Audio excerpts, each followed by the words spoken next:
my first experience, I'd say after the big marathon when I'd done 3,000 attendees, etc.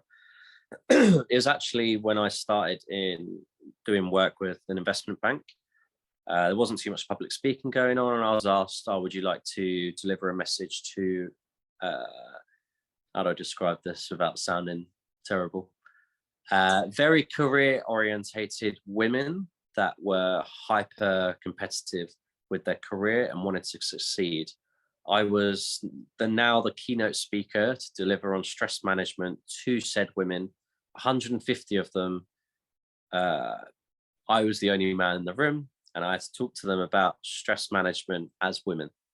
So you can imagine the pressure on that and the eyes on me for that. That was the first time I felt like I really flourished. That was the first time I think,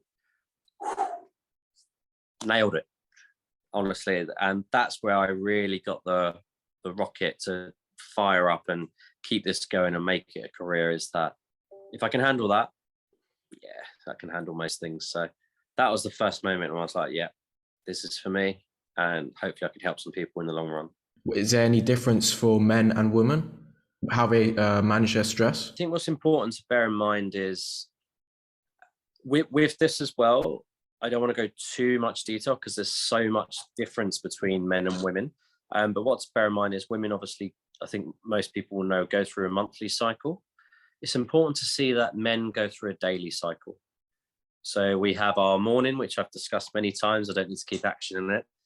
We'll have dips in the day, just like anyone.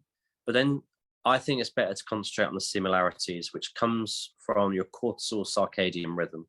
So not many people are familiar with this. They maybe heard of cortisol associated with stress, circadian rhythm associated with sleep. So what happens is blood plasma cortisol, or your blood plasma cortisol levels are highest in the morning, and it's an energizing hormone. It's not necessarily a stress hormone, although it has an association.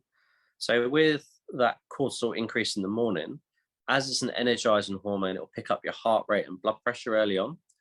So people will mismanage their cortisol throughout a day. So this is where I give details of stress management to individuals, is that you're going to have a mid-morning dip and you're going to definitely have a mid-afternoon dip. It's natural. Every human being goes through it.